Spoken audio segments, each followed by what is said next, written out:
سب کو اریحہ کا پیار بھرا آداب۔ بہت ہی پیاری کہانی آپ کی سماعتوں کے نام۔ نازیہ ہمارے گھر کے قریب رہتی تھی اور میرے ساتھ ہی ہماری گاڑی میں کالج آتی جاتی تھی۔ ایک روز چھٹی کے وقت امی کا فون آیا کہ ڈرائیور کسی کام سے چھٹی پر چلا گیا ہے، تم نازیہ کے ساتھ رکشہ میں گھر آ جاؤ۔ اسٹاپ پر کچھ دیر انتظار کے بعد نازیہ بولی، مینا کوئی رکشہ تو آتا دکھائی نہیں دے رہا، چلو بس میں چلتے ہیں۔ اسی وقت ہماری مطلوبہ بس بھی آ گئی۔ اس نے میرا بازو پکڑا اور بولی، جلدی سے اس میں چڑھ جاؤ ورنہ دوسری بس گھنٹہ بھر بعد ملے گی۔ یوں ہم دونوں بس میں سوار ہو گئیں۔ ہمارے کالج کی اور بھی لڑکیاں اس بس میں سوار تھیں۔ رش کی وجہ سے ہم دونوں کو سیٹ نہ ملی، اس لیے کھڑے ہو کر چھت کا ڈنڈا پکڑے ہوئے تھیں۔ مجھے اس طرح سفر کرنے کا تجربہ نہ تھا، اس لیے اپنا توازن برقرار رکھنا محال ہو رہا تھا۔ اگلے اسٹاپ پر بس رکی تو 3 لڑکے لیڈیز کیبن کے دروازے سے سوار ہوئے اور ہمارے پیچھے کھڑے ہو گئے۔ ہمیں بہت برا لگا۔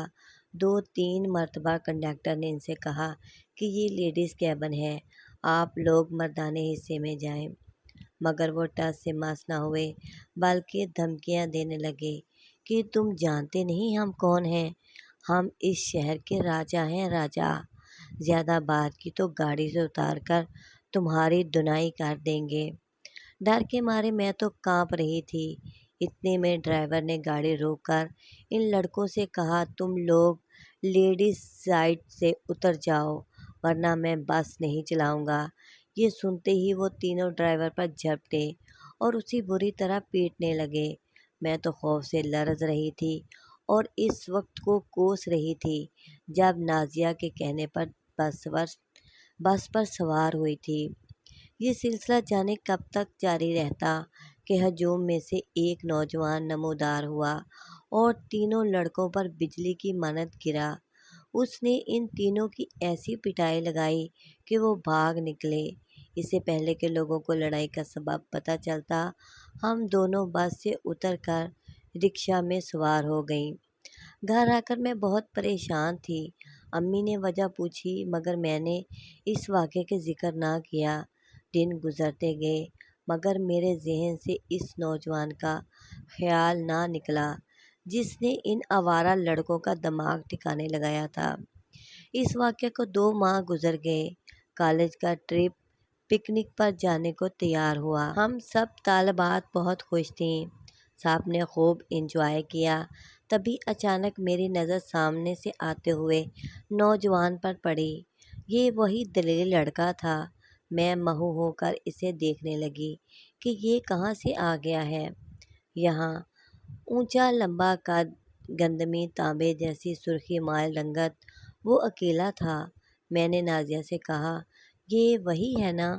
وہ بولی، ہاں وہی لگتا ہے، چلو اس کا شکریہ کہتے ہیں۔ نہیں بھائی، خدا جانے کون ہے، مگر نازیہ نے اس کی جانب قدم بڑھا دیے۔ وہ دلیر لڑکی تھی۔ اس نے بات چیت کے لیے پہل سلام سے کی مگر نوجوان نے سلام کا جواب نہیں دیا۔ صاف ظاہر تھا کہ وہ بات نہیں کرنا چاہتا تھا یا اس نے ہم کو پہچانا ہی نہ تھا۔ اس کی بے نیازی پر میری سہیلی کا منہ اتر گیا تھا تو میں آگے بڑھی اور اس کی شرمندگی مٹانے کو اس لڑکے کو سلام کیا اور حیرت زدہ رہ گئی کہ اس نے میرے سلام کا جواب نرمی سے دیا، تاہم میں بات بڑھانے کی ہمت نہ کر سکی۔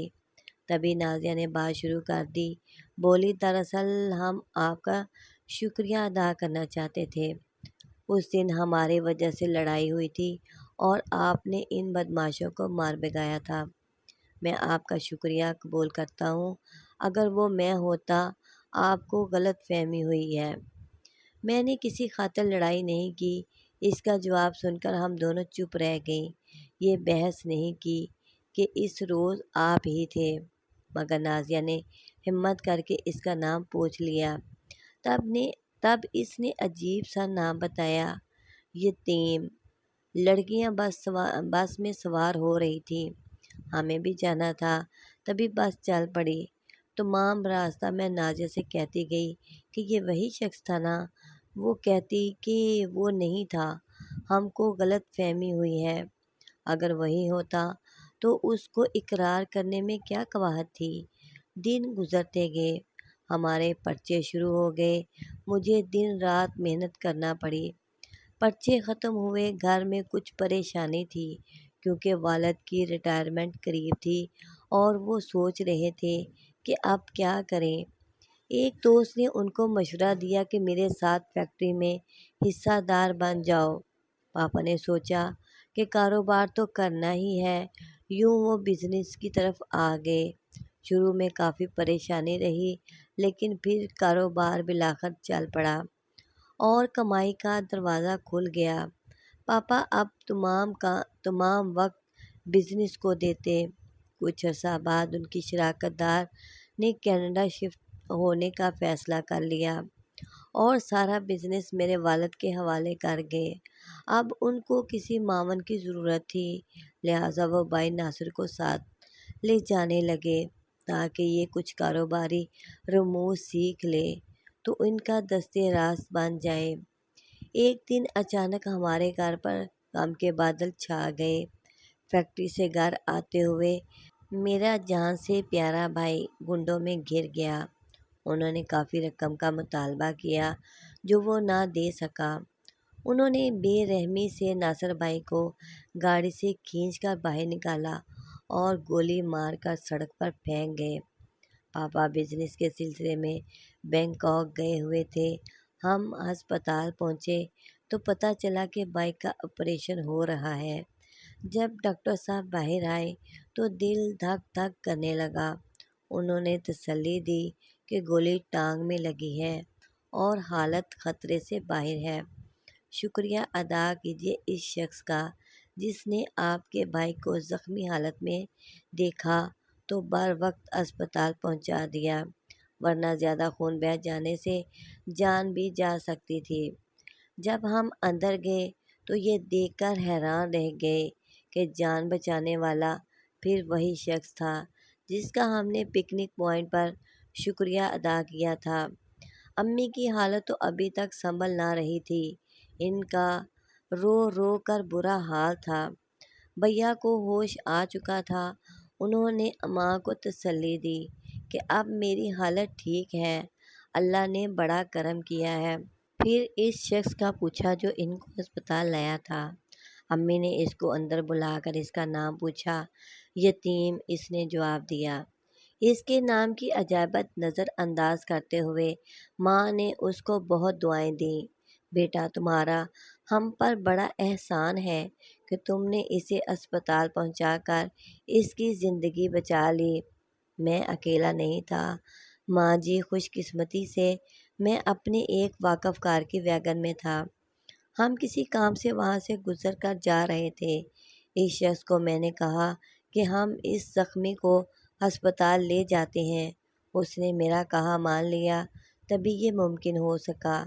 شکریہ اس کا ادا کرنا چاہیے کہ گاڑی اس کی تھی۔ اس کے بعد یتیم صاحب نے امی سے اجازت طلب کی اور چلا گیا۔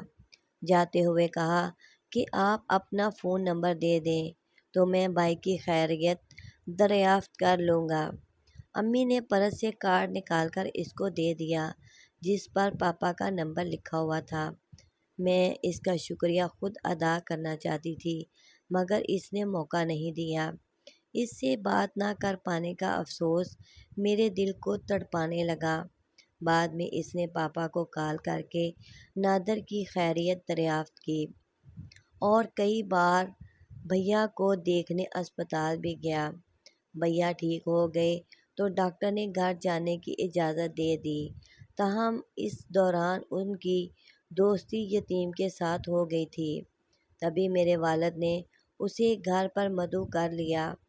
ہم نے اس کی کافی خاطر تواضع کی تو وہ شرمندہ سا ہو گیا۔ جب وہ جانے لگا تو میرے والد نے کچھ رقم لفافے میں رکھ کر بطور ہدیہ کے طور پر اس کو دینا چاہی، مگر اس نے نہ صرف رقم لینے سے انکار کر دیا بلکہ والد صاحب کی یہ پیشکش اسے بری لگی۔ اس نے کہا، میں نے انسانیت کے ناطے اپنا فرض ادا کیا۔ میں اپنی نیکی فروخت نہیں کرنا چاہتا۔ میں غریب ضرور ہوں، بلکہ جنم دن سے یتیم پیدا ہوا تھا، اس لیے اپنا نام یتیم پسند کر لیا۔ میں پیسوں کا بھوکا نہیں ہوں۔ تم تو برا مان رہے ہو بیٹا، میں تم کو صرف اپنے ناصر کی جگہ سمجھتا ہوں۔ تم نے ہم پر بڑا احسان کیا ہے جس کی کوئی قیمت نہیں۔ یہ کہہ کر پاپا نے اسے منا لیا، بلکہ وعدہ لے لیا کہ وہ دوبارہ بھی ہمارے گھر آئے گا۔ مجھے بھی اسے پیسے دینے کی بات اچھی نہ لگی تھی۔ میں نے امی سے کہا، پاپا نے کسی کے خلوص اور نیکی کی قیمت لگا لی، جبکہ سب لوگ تو ایک جیسے نہیں ہوتے۔ وہ نیکی کی خاطر کرتے ہیں، کسی معاوضے کی خاطر نہیں۔ امی نے مجھے سمجھایا کہ تمہارے پاپا نے اچھی نیت سے اچھائی کا بدلہ دینے کی کوشش کی ہے، اس میں برا منانے والی کیا بات ہے؟ روپیہ بھی زندگی کی ایک بڑی حقیقت ہے۔ تمہارے پاپا نے برا نہیں کیا، بس غریب لوگ حساس ہو جاتے ہیں تو حقیقت کو بھی تسلیم کرنے سے گریز کرنے لگتے ہیں۔ میں تو سوچ رہی ہوں کہ اگر یہ لڑکا برسر روزگار نہیں ہے تو کیوں نہ تمہارے پاپا سے فیکٹری میں ملازمت دے دیں۔ اس طرح اس کی مالی مشکلات بھی دور ہو جائیں گی اور احسان بھی ادا ہو جائے گا۔ رات کو جب پاپا آئے، امی نے دوپہر والی بات چھیڑ دی۔ پاپا نے کہا، بیگم میں تو اس کا امتحان لے رہا تھا جس نے اپنا نام یتیم رکھا ہوا ہے۔ واقعی وہ ایک بے غرض اور خوددار انسان ہے۔ ایسے لڑکے قابل بھروسہ اور ایماندار ہوتے ہیں۔ ناصر سے اس کی دوستی بھی ہو گئی ہے اور میرے خیال میں وہ ناصر کے ساتھ بہتر طور پر کام کر سکے گا۔ ان کی باتیں سن کر میں بہت خوش ہوئی۔ اس بار وہ آیا تو والد نے اس سے پوچھا، تم کہیں کام کرتے ہو؟ کام ڈھونڈ رہا ہوں، اس نے جواب دیا۔ کتنی تعلیم ہے؟ یتیم خانے والوں نے میٹرک تک پڑھا دیا تھا، آگے خود محنت مزدوری کر کے گریجویشن کیا اور اچھے نمبروں سے پاس ہوا تھا۔ پہلے بھی کہیں کام کیا ہے؟ ہاں، چھوٹی موٹی نوکریاں کرتا رہا ہوں، لیکن کوئی اچھی نوکری ابھی تک حاصل نہیں کر سکا۔ آپ تو جانتے ہیں، جس کی پشت پر کسی کا ہاتھ نہ ہو اس کی اچھی ملازمت قسمت سے ہی ملتی ہے۔ یتیم، ایک تو تم اپنا نام بدلو، دوسرے تم میری پیشکش پر سنجیدگی سے غور کرو۔ مجھے اپنی فیکٹری میں ایک اچھے معاون کی ضرورت ہے۔ تم چاہو تو میرے پاس کام کر سکتے ہو۔ یتیم نے اس ملازمت کو قبول کر لیا اور روزانہ میرے والد کے آفس جانے لگا اور جو ڈیوٹی پاپا نے اس کے ذمے لگائی اسے خوش اسلوبی سے نبھانے لگا۔ والد نے خوش ہو کر اس کو مزید اہم ذمہ داریاں سونپ دیں۔ وہ اب بے فکر ہو کر کاروبار کی بڑھوتری کی خاطر بیرون ملک جا سکتے تھے۔ ان کے خیال میں ان کو ناصر سے زیادہ سوجھ بوجھ والا ساتھی میسر آ گیا تھا۔ وہ اب ناصر کو بھی اپنے ساتھ لے جاتے، کہتے، میرے اب 2 بیٹے ہیں، اگر ایک میرے ساتھ ہوتا ہے تو دوسرا فیکٹری سنبھالتا ہے۔ پاپا نے اسے اپنے بیٹے کی جگہ دے دی تھی۔ ایک دن یتیم گھر آیا۔ اس نے پاپا کی گاڑی گیراج میں کھڑی کی اور جانے لگا تو امی نے کہا، بیٹے تم مینا کو اس کی سہیلی کے گھر تک چھوڑ دو، یہ اکیلی نہیں جا سکتی۔ میں تیار ہی بیٹھی تھی، وہ راستے بھر خاموش رہا۔ میں نے ہی بات شروع کی، آپ نے کبھی ہمیں اپنے گھر والوں کے بارے میں نہیں بتایا۔ اس نے کہا، میرے گھر والے ہیں ہی کتنے؟ میری ماں وفات پا گئی، والد مجھے نہیں پال سکتے تھے، انہوں نے مجھے یتیم خانے جمع کروا دیا۔ تب میں 4 سال کا تھا۔ وہ ملنے آتے تھے اور کبھی کچھ رقم اور کپڑوں کا جوڑا دے جاتے تھے۔ وہ مزدوری کرتے تھے، بعد میں انہوں نے شادی کر لی مگر مجھے واپس نہ لے کر گئے۔ ان کا کہنا تھا کہ یہاں تم ٹھیک ہو، نظام صاحب تمہارا خیال رکھتے ہیں، ستیلی ماں اوپر کے کام کاج پر لگا دے گی تو اسکول سے پڑھائی نہ کر سکو گے۔ میٹرک کے بعد نظام صاحب کی اجازت سے میں والد کے پاس آ گیا۔ محنت مزدوری میں ان کا ہاتھ بٹایا اور ساتھ میں پڑھتا، اس طرح گریجویشن کر لی اور چھوٹی موٹی نوکریاں کرتا رہا۔ کبھی ملازمت ہوتی کہ کبھی چھوٹ جاتی، بس ایسے دن گزرتے رہے۔ والد صاحب وفات پا گئے تو ستیلی ماں اپنے میکے چلی گئی۔ اب میں اکیلا رہتا ہوں، بس اتنی سی ہے میری داستان۔ میری عادت ہے کہ اپنے بارے کسی کو کچھ نہیں بتاتا، آج تم نے پوچھا ہے تو بتا دیا ہے۔ میں نے کہا، پھر آپ کا نام یقیناً یتیم نہیں ہوگا، آپ کے والد نے کوئی اور نام رکھا ہوگا۔ انہوں نے کہا، میرا نام وارث رکھا تھا مگر اپنے جیتے جی لاوارث کر دیا تو میں نے یتیم نام رکھ لیا۔ مجھے یہی پسند ہے، اور ناموں سے بھلا کیا فرق پڑتا ہے؟ کیوں نہیں ناموں کا بڑا اثر ہوتا ہے۔ اس دوران میری سہیلی کا گھر آ گیا اور میں اتر کر اس کے گھر چلی گئی۔ وہ گھر پہنچا تو امی نے اس کو روک لیا، بولی، مینا بیٹی کو واپس بھی تم ہی لے کر آنا، اس کے بعد گھر چلے جانا۔ جب میں نے امی کو فون کیا کہ گاڑی بھیج دیں تو آدھے گھنٹے بعد یتیم گاڑی لے کر آ گیا۔ واپسی پر اس نے اس قدر سنجیدہ شکل بنائی ہوئی تھی کہ میری اس سے بات کرنے کی ہمت ہی نہ ہوئی۔ شاید اسے مجھے لانے یا لے جانے والی یہ ڈیوٹی پسند نہ آئی تھی۔ بہرحال انسان کب تک چپ رہ سکتا ہے؟ تبھی میں نے یہ وہ سوال کر دیا جو عرصے سے میرے دل میں کانٹے کی طرح چبھ رہا تھا، وارث، سچ بتائیے، کیا آپ وہی ہیں جو ایک روز 3 لڑکوں سے ہماری خاطر بس میں بھڑک گئے تھے؟ وہ کہنے لگا، یہ جو قصہ آپ بتاتی ہیں وہ میں نہیں تھا، وہ کوئی دوسرا ہوگا، شاید کوئی میرا ہم شکل ہو۔ ایک دن نازیہ ہمارے گھر آئی، اتفاق سے وارث بھی آیا ہوا تھا۔ نازیہ نے اسے سلام کیا اور بولی، یتیم صاحب کیا حال ہے آپ کا؟ اتنے میں امی آ گئیں اور حیرت سے پوچھنے لگی، ارے تم کب سے اسے جانتی ہو؟ تب اس نے بات بنائی کہ آنٹی، مینا سے ذکر سنا تھا یتیم صاحب کا، جب انہوں نے ناصر بھائی کو زخمی حالت میں ہسپتال پہنچایا تھا۔ وارث نے یہ باتیں سنی انسنی کر دیں اور فائل لے کر چلا گیا۔ نازیہ اپنی سالگرہ کا کارڈ دینے آئی تھی، کہنے لگی کہ میں اسے بھی مدعو کرنا چاہتی ہوں۔ میں نے کہا کہ کیا تمہارے گھر والے تم کو اس بات کی اجازت دے دیں گے کہ تم اس کو اپنے گھر بلا سکو؟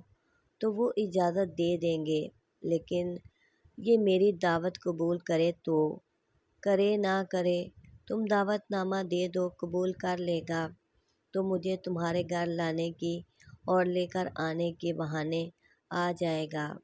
ٹھیک ہے۔ اس نے ایک دعوت نامہ اس کے نام کا لکھ کر اگلے دن شام 4 بجے مجھے جانا تھا۔ پاپا اور ناصر آذربائیجان گئے ہوئے تھے۔ اب مجھے نازیہ کے گھر لے جانے کی ڈیوٹی اس کی تھی۔ اس نے بہت کم لوگوں کو مدعو کیا ہوا تھا۔ وارث کو دیکھ کر وہ خوش ہو گئی اور میرے ساتھ اندر بلا لیا۔ پارٹی ختم ہو گئی تو گاڑی تک چھوڑنے آئی اور اسی وقت وارث کو میرے حوالے سے کوئی ذو معنی بات کہہ دی۔ واپسی میں وارث نے مجھ سے کہا، کیا تم نے کوئی ایسی ویسی بات سہیلی سے کہی ہوئی ہے جو وہ اس قسم کی باتیں کر رہی تھی؟ اگر تم نے کچھ کہنا ہے تو مجھ سے کہہ دو، اپنے اور میرے حوالے سے کسی اور سے بات مت کرنا، اس سے تمہارے والد صاحب کی عزت خراب ہوگی۔ یہ موقع اچھا تھا سو میں نے صاف صاف کہہ دیا کہ وارث، میں تم کو پسند کرتی ہوں اور تم سے شادی کرنا چاہتی ہوں۔ یہ بات میں ایک سانس میں کہہ دی۔ اس نے جواب دیا کہ اگر یہ بات پہلے مجھے کہہ دی ہوتی تو میں تمہارے گھر تک، تمہارے والد کی ملازمت تک، تمہارے بھائی کی دوستی تک، غرض اتنی دور تک نہ آتا اور شاید پہلے دن ہی چلا جاتا۔ میں تم سے شادی نہیں کر سکتا۔ کیوں کیوں نہیں کر سکتے؟ کیونکہ میں ایک بہت غریب آدمی ہوں، اب بھی ایک دوست کے دیے ہوئے کوارٹر میں رہتا ہوں۔ مینا بی بی، تم میری بات سمجھو۔ میں جب بے روزگار ہو جاتا ہوں تو قرض لے کر گزارا کرتا ہوں، مکان کا کرایہ قرض لے کر ادا کرتا ہوں۔ ایسے آدمی کو کیا شادی کرنا چاہیے؟ وہ کیسے بیوی سے انصاف کرے گا؟ اولاد ہو جائے تو کیوں کر اسے پالے گا؟ ایک یتیم کے سامنے یہ حقیقتیں بہت بڑی ہیں، کیونکہ اس کے لیے ایک مثال ہے میری۔ میں نے کہا، سب سے پہلے تم تو خود پر سے یہ یتیم کا لیبل ہٹاؤ۔ تمہارا نام وارث ہے، یتیم نہیں۔ نام کا انسان پر بہت گہرا اثر ہوتا ہے۔ دوسری بات، اگر تم قرض دار ہو اور تمہارے حالات ابھی قرض ادا کرنے جیسے نہیں ہیں تو یہ کوئی مسئلہ نہیں ہے، میں چیک سائن کر دیتی ہوں، اس سے تمہارا قرض ادا ہو جائے گا، مگر اس بات کا ذکر ہم کسی سے نہیں کریں گے۔ دیکھو مینا، تم مجھے اور میری مجبوریوں کو مت آزمایا کرو، ان کو میرے پاس ہی رہنے دو۔ میں شادی اس لیے بھی نہیں کروں گا کہ مجھے قرض ادا کرنا ہے، لیکن تمہارے اکاؤنٹ سے نہیں۔ میں بہت خوددار انسان ہوں، اپنی محنت سے کمائے ہوئے پیسوں سے ادا کروں گا۔ اور دیکھو، میں غریب ہی نہیں، ایک شریف آدمی بھی ہوں۔ میں تمہارے والد کا ملازم ہوں، لوٹ مار کرنے نہیں آیا ہوں۔ انہوں نے میری شرافت پر بھروسہ کیا ہے اور میں انہیں دھوکہ نہیں دینا چاہتا۔ اس کی باتیں سن کر میرے آنسو نکل آئے کہ اتنا ایماندار آدمی، جس کے ہاتھوں میں میرے والد کا کروڑوں کا کاروبار ہے، اس نے کبھی اپنے حالات کا ذکر تک نہیں کیا۔ اتنے میں گھر آ گیا۔ وارث نے گاڑی گیراج میں کھڑی کی اور چلا گیا۔ میں نے ہمت کر کے امی کو اس کے بارے میں بتا دیا۔ امی بولی، تمہارے پاپا واپس آ جائیں تو میں ان کو سب بتا دوں گی۔ وہ اس کا قرض ادا کر دیں تو وہ پریشانیوں سے آزاد ہو جائے گا۔ پاپا لندن سے آ گئے تو موقع دے کر امی نے تذکرہ چھیڑ دیا کہ مینا اب شادی کے لائق ہے، اس کی فکر کرنا چاہیے۔ پاپا نے جواب دیا، کوئی ایماندار پڑھا لکھا اچھا لڑکا ملے تو شادی کا سوچیں۔ لڑکا تو موجود ہے، یتیم ہو کر پلا بڑا ضرور ہے، مگر نیک، ایماندار اور پڑھا لکھا ہے۔ شکل اچھی شکل صورت ہے اور اس کی ایمانداری فرض شناسی کو بھی آپ نے آزما لیا ہے، کوئی آگے پیچھے نہیں ہے۔ اس کو گھر داماد بنا لیجئے، ہماری بیٹی ہمارے پاس رہے گی۔ اللہ نے ہمیں بہت کچھ دیا ہے، بس ایک نیک داماد چاہیے۔ تم ٹھیک کہتی ہو، سچ کہوں تو میرے دل میں بھی یہی بات ہے۔ وہ ایک ایماندار نوجوان ہے۔ ویسے تم پہلے بیٹی سے پوچھ لو، کیا وہ اس کے ساتھ شادی پر راضی ہو جائے گی؟ اگلے دن وارث آیا تو میں نے اسے بتایا کہ امی پاپا تمہارے ساتھ میری شادی کا سوچ رہے ہیں۔ اس نے جواب دیا، مینا، انسان جو سوچتا ہے وہ ہوتا نہیں، شاید اگلے لمحے ہم ایک دوسرے سے دور ہو جائیں۔ اس بات سے میں ڈر گئی۔ اصرار کر کے میں نے اسے کافی رقم کا چیک دیا کہ وہ قرض کے بوجھ سے نجات پا لے، اور تاکید کی کہ اس چیک کا کسی سے تذکرہ مت کرنا۔ بالآخر میرے اصرار سے ہار مان کر اس نے چیک لے لیا اور کہا، یہ قرض ہے تمہارا، وعدہ کرو کہ جب لوٹانے کے قابل ہو جاؤں تو تم یہ رقم واپس لے لو گی۔ میں نے وعدہ کیا کہ ہاں، واپس لے لوں گی۔ 2 ماہ بعد میرے والد نے پھر سے شادی کا ذکر چھیڑا۔ میں نے وارث کو آگاہ کیا کہ تم سے تمہاری اور میری شادی کی بات کرنے والے ہیں۔ بتاؤ کیا جواب دو گے؟ وہ پریشان ہو گیا، اور جب والد صاحب نے فیکٹری کی مینیجر سے ذکر کیا کہ وہ وارث کو داماد بنانے کا ارادہ رکھتے ہیں، تب اس کو میری بات کا یقین ہو گیا۔ تبھی اس نے مینیجر کے ہاتھ استعفیٰ دیا اور غائب ہو گیا۔ والد صاحب نے والدہ سے کہا کہ جو بھی معاملہ تھا، یتیم ملازمت چھوڑنے کی کوئی وجہ تو بتانی چاہیے تھی، اور ہم سے مل کر جانا چاہیے تھا۔ اچانک غائب ہو جانے کی کیا وجہ ہے؟ ضرور معاملہ کچھ اور ہے، اور یہ لڑکا اتنا سیدھا بھی نہیں ہے جیسا نظر آتا ہے۔ خیر، اللہ تعالیٰ انسان کے حق میں جو بہتر کرتا ہے وہی اچھا ہوتا ہے۔ اب تم یتیم یا وارث جو بھی ہے اس کو بھول جاؤ۔ اس کے بعد ان کے ایک دوست کے توسط سے اچھا رشتہ مل گیا، اور انہوں نے میری شادی ظفری سے کر دی۔ ظفری پڑھے لکھے اور خوشحال تھے۔ اس سے بھی بڑھ کر وہ ایک اچھے انسان تھے۔ انہوں نے مجھے بہت سکھ دیا، تاہم دل میں ایک خلش تھی کہ اے کاش وارث نہ ملتا۔ اگرچہ ہمارے درمیان نہ تو غلط مراسم تھے اور نہ پیار محبت کا کوئی کھیل کھیلا گیا تھا، مگر وہ میرے دل کو بھایا تھا۔ دعا کرتی تھی کہ کاش ایک بار وہ کہیں نظر آ جائے، پتہ تو چلے کس حال میں ہے۔ خدا نے میری دعا سن لی۔ شاید میرے دل سے اس کی یاد کا کانٹا نکالنا تھا، ورنہ یہ عمر بھر مجھے تکلیف دیتا رہتا۔ ایک دن میں اپنے خاوند کے ساتھ بازار گئی۔ یہ چاند رات تھی۔ اچانک میری نظر ایک شخص پر پڑی۔ وہ ایک اسٹال پر کھڑا تھا، اس کے ساتھ ایک عورت جو غالباً اس کی بیوی تھی، اور 5 بچے تھے۔ وہ بچوں کو خریداری کرا رہا تھا۔ اس نے مجھے دیکھا تو نگاہیں نیچی کر لیں۔ میں نے ظفری کا بازو پکڑ لیا اور کہا کہ گھر چلیے، میری طبیعت خراب ہو رہی ہے۔ شکر کرتی ہوں کہ وارث نے زیادہ دام نہیں پھیلایا، ورنہ میں تو گرفتار ہونے کو بے قرار تھی۔ اس طرح کی بہت ہی پیاری اور اچھی کہانیاں دیکھنے کے لیے اریحا کہانیاں چینل کو پلیز سبسکرائب کریں، اور ویڈیو کو لائک کریں، اور گھنٹی کے بٹن کو آل پر پریس کر دیں۔